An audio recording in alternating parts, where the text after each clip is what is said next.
Hello friends, मैं हूं ज्योति सिंह और आप देख रहे हैं सक्सेस पथ। आज की इस वीडियो में हम पॉलिटेक्निक सिविल इंजीनियरिंग के थर्ड सेमेस्टर स्टूडेंट के लिए जो उनका स्ट्रक्चरल मैकेनिक्स का सब्जेक्ट है, इसके हम मोस्ट इंपॉर्टेंट क्वेश्चन को देखने वाले हैं जो आपके सेमेस्टर एग्जाम के लिए इंपॉर्टेंट हो सकते हैं। आपके एग्जाम में ये पूछे जा सकते हैं। जो क्वेश्चन बार बार रिपीट होते हैं, जो क्वेश्चन इंपॉर्टेंट होते हैं, वही क्वेश्चन आपके एग्जाम में पूछे जाते हैं। तो इन सभी क्वेश्चन को हम देखेंगे। पूरा जो आपका स्ट्रक्चरल मैकेनिक्स का सब्जेक्ट है उसके सभी चैप्टर से रिलेटेड जितने भी इंपॉर्टेंट क्वेश्चन है इस वीडियो में हम देखने वाले हैं। तो यदि आप चैनल पर नए हैं तो चैनल को सब्सक्राइब कर लीजिए, बेल आइकन को प्रेस कर लीजिए, जिससे कि हमारे नए वीडियो की नोटिफिकेशन आपको मिलती रहे। और इस वीडियो को अपने फ्रेंड के साथ ज़्यादा से ज़्यादा शेयर कीजिए। तो चलिए हम देखते हैं। यदि आप कंक्रीट टेक्नोलॉजी के इंपॉर्टेंट क्वेश्चन की वीडियो नहीं देखे हैं तो आप प्लेलिस्ट में जाके इंपॉर्टेंट क्वेश्चन की थर्ड सेमेस्टर के प्लेलिस्ट में जाके आप वीडियो देख सकते हैं। तो आज का हमारा क्वेश्चन है जो स्ट्रक्चरल मैकेनिक्स से हमारा न्यूमेरिकली सब्जेक्ट है, आप सभी लोगों को पता है। तो न्यूमेरिकल तो इसमें मोस्ट इंपॉर्टेंट है, न्यूमेरिकल ही पूछे जाते हैं। तो ऐसा नहीं कि केवल न्यूमेरिकल आपको तैयार करना है, आपको न्यूमेरिकल के साथ साथ थ्योरी भी तैयार करनी है। तो न्यूमेरिकल पार्ट को भी हम देखेंगे कि कौन कौन से न्यूमेरिकल के पार्ट आपके इंपॉर्टेंट हो सकते हैं।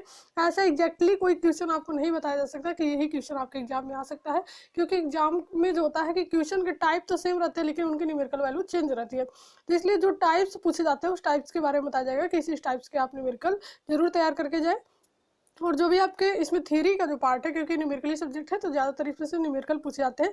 लेकिन ऐसा फिक्स नहीं है कि केवल न्यूमेरिकल ही पूछा जाएगा या फिर केवल थ्योरी ही पूछा जाएगा। कभी कभी एग्जाम में न्यूमेरिकल प्लस थ्योरी दोनों आ जाती है।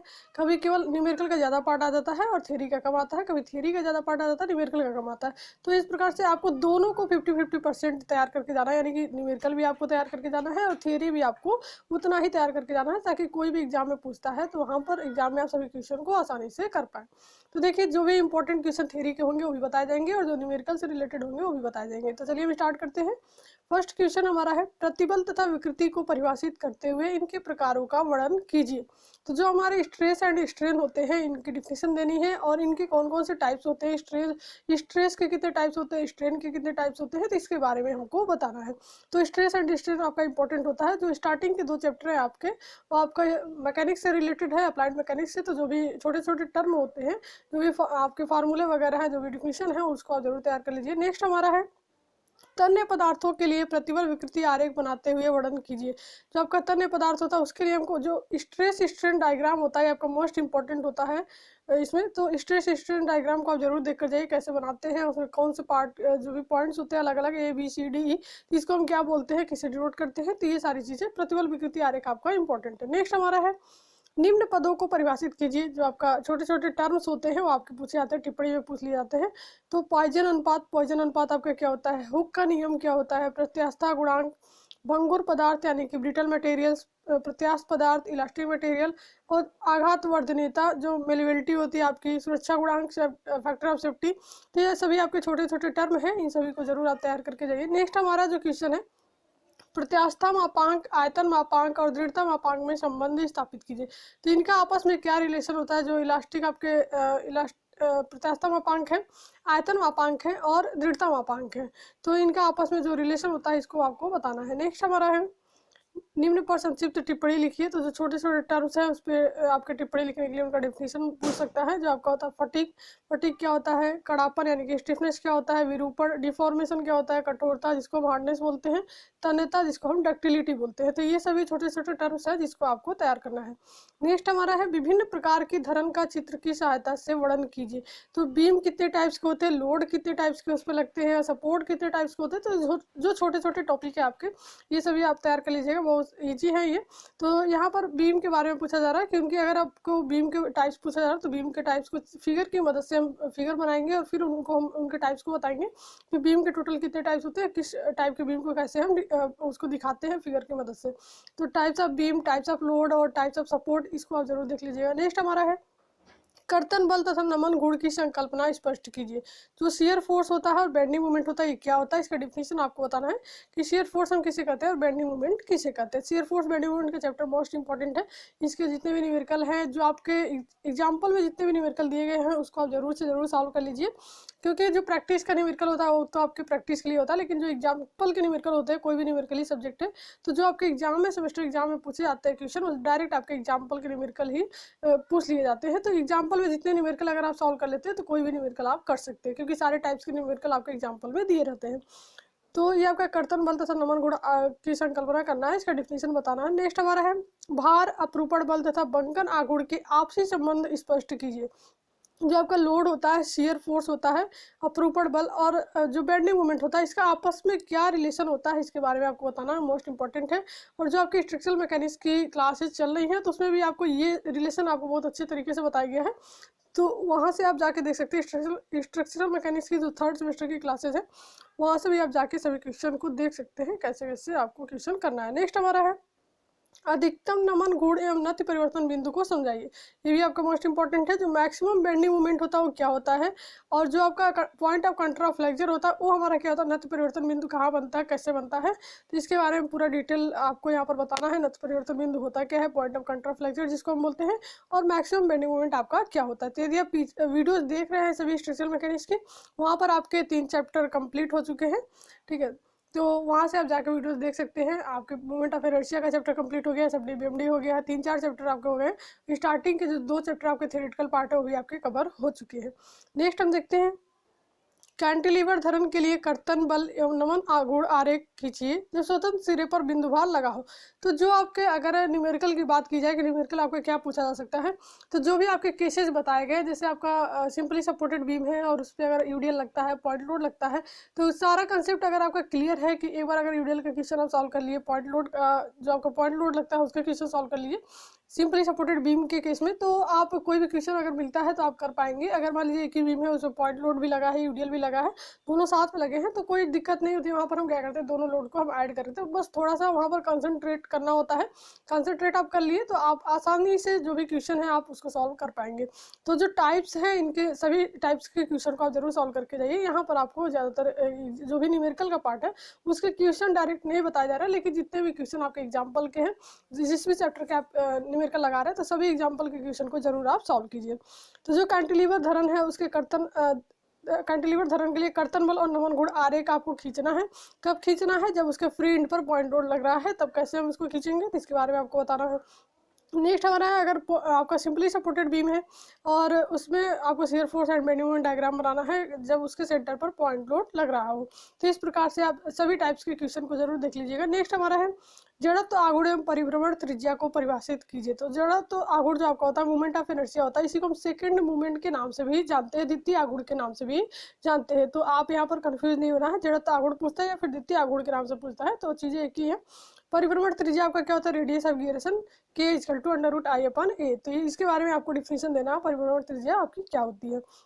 नेक्स्ट हमारा जड़त्व आघूर्ण के लंबवत अक्ष पर में तथा समानांतर अक्ष पर में की व्याख्या करें। तो जो आपका पैरेलल एक्सिस थ्योरम है और जो आपका परपेंडिकुलर एक्सिस थ्योरम है जड़त्व आघूर्ण का, इसको आपको तैयार करना है। आपको मोस्ट इंपॉर्टेंट है, पूछा जाता है बार बार एग्जाम में। नेक्स्ट क्वेश्चन हम देखते हैं। नेक्स्ट क्वेश्चन हमारा है निम्न काट का जड़त्व आघूर्ण संक्षेप में समझाइए। इस बार क्या हुआ कि जो सिलेबस आपका थोड़ा सा कम कर दिया गया, क्योंकि जितने भी आपके प्रूफ थे, प्रूफ आपको नहीं बताना है, डायरेक्ट आपको फार्मूले केवल बताने हैं। आपको जो वीडियो चल रही है आपकी स्ट्रक्चरल मैकेनिक्स की सीरीज चल रही है उसमें भी बताए जाते हैं कि फार्मूले आपको केवल इंपॉर्टेंट है आपके एग्जाम के लिए। तो यहाँ पर जो आपके कुछ सेक्शन दिए गए हैं, इनका जड़त्व आघूर्ण आपको बताना है। तो इसमें क्या करना है, केवल थोड़ा सा डिफिनीशन आप देख सकते हैं। जैसे मान लीजिए आयताकार काट है, यानी कि रेक्टेंगुलर सेक्शन है, ट्रेंगुलर सेक्शन है, सर्कुलर सेक्शन है, चैनल सेक्शन है, आई सेक्शन है या फिर टी सेक्शन है। तो ये सभी सेक्शन आपके इंपॉर्टेंट होते हैं और इन्हीं सभी सेक्शन के आपको फार्मूले याद करने हैं कि इनका मूवमेंट ऑफ इनर्शिया कैसे हम निकालते हैं, उसका फार्मूला क्या होता है मूवमेंट ऑफ इनर्शिया का। नेक्स्ट हमारा है निम्न पर संक्षिप्त टिप्पणी लिखिए। ये जो आपके मूवमेंट ऑफ इनर्शिया के सेक्शन दिए गए अलग अलग, इन्हीं पर रिलेटेड आपके न्यूमेरिकल भी पूछे जाते हैं।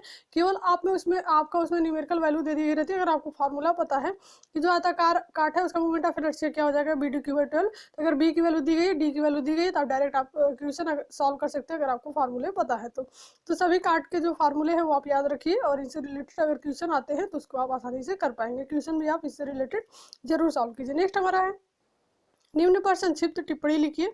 तो जो छोटे छोटे टर्म यहाँ पर भी है, जैसे आकृति मापांक हो गया, द्रव्यमान जड़ता गुण, क्षेत्रफल जड़त्व आघूर्ण, तो ये सभी छोटे टर्म है, इनके ऊपर टिप्पणी लिखना है, इसको आप पढ़ लीजिएगा।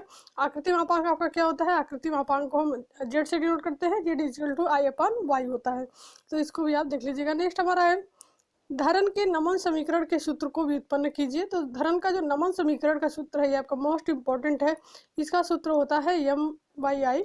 आप पूरा कमेंट बॉक्स में कमेंट करके बताइए कि धरन के नमन समीकरण का सूत्र क्या होता है। आप अभी तक तो पढ़ चुके होंगे और आपकी क्लासेस भी चल रही हैं, तो आपको नेक्स्ट वीडियो जो मिलेगी आपकी क्लासेस की स्ट्रक्चरल मैकेनिक्स की, उसमें हम इस समीकरण को प्रूव करेंगे कि जो आपका बेंडिंग इक्वेशन होता है उसको हम कैसे प्रूव करते हैं और उसका इक्वेशन क्या होता है। तो आप कमेंट बॉक्स में कमेंट करके जरूर बताइए कि बेंडिंग इक्वेशन का फार्मूला जो होता है वो क्या होता है। नेक्स्ट हमारा है निम्न पदों को परिभाषित कीजिए। तो सरल नमन, प्योर बेंडिंग किसे हम बोलते हैं, उदासीन अक्ष आपका क्या होता है, न्यूट्रल एक्सिस क्या होता है, प्रतिरोधी गुण क्या होता है, आपका जो आपका मूवमेंट ऑफ रेजिस्टेंस होता है। तो मोस्ट इंपॉर्टेंट टॉपिक है आपके छोटे छोटे। उदासीन अक्ष आप किसे बोलते हैं, जैसे मान लीजिए कोई सेक्शन आपका है ऐसे, ये आपका कोई सेक्शन है और इसमें एक लाइन हमारी होती है ये लाइन, तो इस लाइन पे क्या होता है, ऊपर आपका टेंशन है, मान लीजिए ऊपर आपका कंप्रेशन है नीचे टेंशन है, ऐसा आपका दिया हुआ है। तो इसमें आपका क्या होता है कि ये जो लाइन है आपकी, ठीक है, एक पार्ट में आपका टेंशन होता है एक पार्ट में कंप्रेशन होता है, और ये जो उदासीन लाइन होती है, उदासीन अक्ष की रेखा होती है, इस पे आपका क्या होता है, टेंशन भी जीरो होता है, कंप्रेशन भी जीरो होता है, यानी कि सारी चीज़ें आपकी जीरो होती है। तो इसी लाइन को हम बोलते हैं न्यूट्रल एक्सिस, उदासीन अक्ष बोलते हैं, जिसपे सारी चीज़ें आपकी जीरो होती है। तो इसके बारे में आपको बताना है उदासीन अक्ष आपका क्या होता है। प्रतिरोधी गुण आपको बताना है मूवमेंट ऑफ रेजिस्टेंस। नेक्स्ट हमारा है धरनों में कर्तन प्रतिबलों की संकल्पना का वर्णन कीजिए। तो धरन में बेंडिंग आपका स्ट्रेस क्या होता है, इसके बारे में आपको बताना है, बेंडिंग स्ट्रेस के बारे में। निम्न काट में कर्तन प्रतिबलों के विरोध को समझाइए। तो इसी प्रकार से ये जो बेंडिंग स्ट्रेस होता है, शियर स्ट्रेस होता है, सॉरी, धरनों में कर्तन प्रतिबल, इसको हम शियर स्ट्रेस बोलते हैं, कर्तन प्रतिबल को। तो शियर स्ट्रेस आपका अलग अलग सेक्शन के लिए भी इसके अलग अलग फार्मूले होते हैं। तो यहाँ पर आप देख सकते हैं circular section, I section, rectangular section, इनके लिए आपको शियर स्ट्रेस बताना है, इसके बारे में डिटेल आपको स्पष्ट करना है। नेक्स्ट हमारा ढलान तथा विक्षेप के महत्व को समझाइए। जो आपका स्लोप एंड डिफ्लेक्शन होता है ये क्या होता है, इसके बारे में आपको बताना है। स्लोप एंड डिफ्लेक्शन से भी आपके न्यूमेरिकल पूछे जाते हैं एग्जाम में। इसमें भी आपका सेम जैसे आप SFD BMD की न्यूमेरिकल कर रहे थे, जैसे सिंपली सपोर्टेड बीम है, उसके फ्री सेंटर पे पॉइंट लोड लग रहा है या फिर पूरी लंबाई पे यूडीएल लग रहा है। इसी प्रकार से आपका कैंटिलीवर भी होता है जिसके फ्री एंड पे पॉइंट लोड लगता है या फिर पूरी लंबाई पे यूडीएल लगता है। तो उस केस में हम वहाँ पर maximum shear force, maximum bending moment देखते थे, और यहाँ पर हम स्लोप एंड डिफ्लेक्शन में क्या देखते हैं, maximum deflection and maximum slope देखते हैं। तो इसी प्रकार से इसके भी जितने भी क्वेश्चन होंगे आपके एग्जाम्पल में, सभी क्वेश्चन को आप सॉल्व कर लीजिएगा। और प्रत्येक जैसे आपका सिंपली सपोर्टेड बीम के केस में या फिर कैंटिलीवर बीम के केस में, और जो लोड के टाइप्स है यूडीएल के केस में, पॉइंट लोड के केस में, सभी क्वेश्चन को आप जरूर देख लीजिएगा। नेक्स्ट हमारा है शुद्धालंब धरन के मध्य में संकेंद्रित भार की दशा में अधिकतम ढलान तथा विक्षेप का सूत्र लिखिए। जो आपका अगर सिंपली सपोर्टेड बीम है और उसके सेंटर पे पॉइंट लोड लग रहा है, तो उस स्थिति में हम maximum slope and maximum deflection आपको बताना है। नेक्स्ट हमारा है आयलर तथा रैंकिन गार्डन के फार्मूले उनके उपयोग सहित दीजिए। तो यहाँ पर आपको प्रूफ नहीं करना है, आपको केवल उनके फार्मूले लिखने हैं। आयलर का फार्मूला क्या होता है, रैंकिन गार्डन का फार्मूला क्या होता है, और इसका हम कहाँ पर उपयोग करते हैं, कहाँ पर यूज करते हैं। नेक्स्ट हमारा है निम्न को परिभाषित कीजिए। तो यहाँ पर आपके कुछ कॉलम के बारे में दिए गए। कॉलम आपके 3 टाइप्स के होते हैं, एक आपका लॉन्ग कॉलम होता है, मीडियम कॉलम होता है, शॉर्ट कॉलम होता है। तो इसके बारे में आपको बताना है कि कैसे हम इनको डिफाइन कर सकते हैं, लॉन्ग कॉलम है, मीडियम कॉलम है या फिर शॉर्ट कॉलम है। नेक्स्ट हमारा है तनुता अनुपात। तनुता अनुपात आपका क्या होता है, इसके बारे में आपको बताना है। सिलेंडरनेस रेशियो इसको हम बोलते हैं। बहकाव भार आपका क्या होता है, बकलिंग लोड। ढांचा या कैंची, जो आपका ढांचा या कैंची होता है, ट्रस होता है, उसके बारे में आपको बताना है। नेक्स्ट हमारा है स्थैतिक निर्धारण बीम एवं अस्थैतिक निर्धारण धरन से आप क्या समझते हैं। यहाँ पर आपका बीम और धरन स्टैटिक और ये अस्थैतिक जो आपका है इसके बारे में पूछ रहा है। तो जो आपके लास्ट के चैप्टर है स्ट्रक्चरल मैकेनिक्स के, जो आपका ट्रस का चैप्टर है वो बहुत ज़्यादा इंपॉर्टेंट नहीं है। तो जो भी उसमें छोटे छोटे क्वेश्चन होंगे जो आपके डिफिनीशन वगैरह है शॉर्ट में, उसको आप जरूर तैयार कर लीजिएगा। न्यूमेरिकल उसके बहुत ज़्यादा नहीं पूछे जाते एग्जाम में, अगर पूछे भी जाएंगे तो आपके ऑप्शन बहुत सारे रहते हैं, क्योंकि स्टार्टिंग के जो चैप्टर आप पढ़े हैं SFD BMD, slope, deflection, movement of inertia, तो ये सभी चैप्टर के आपके क्वेश्चन तैयार रहेंगे, तो आपको कोई दिक्कत वहाँ पर नहीं होने वाली है। नेक्स्ट हमारा है निम्न पर संक्षिप्त टिप्पणी लिखिए। तो आपके पूर्ण ढांचा हम किसे बोलते हैं, स्ट्रट क्या होता है, ध्रुवीय आरेख आपका क्या होता है, पोलर जो लाइन होता है, अतिरिक्त ढांचा क्या होता है। तो इनके बारे में ये सभी आपके उसी लास्ट चैप्टर से ही है, जो आपका ट्रस का चैप्टर है, तो उनके छोटे छोटे टर्म जो है वो आप जरूर तैयार कर लीजिएगा। तो ये सभी थे मोस्ट इंपॉर्टेंट क्वेश्चन आपके स्ट्रक्चरल मैकेनिक्स के। तो नेक्स्ट वीडियो आपको नेक्स्ट किस सब्जेक्ट की चाहिए इंपॉर्टेंट क्वेश्चन की, तो आप कमेंट बॉक्स में कमेंट करके जरूर बताएं। ऐसे वीडियोज़ के लिए आप चैनल पर बने रहें और इस वीडियो को अपने फ्रेंड के साथ ज़्यादा से ज़्यादा शेयर करें।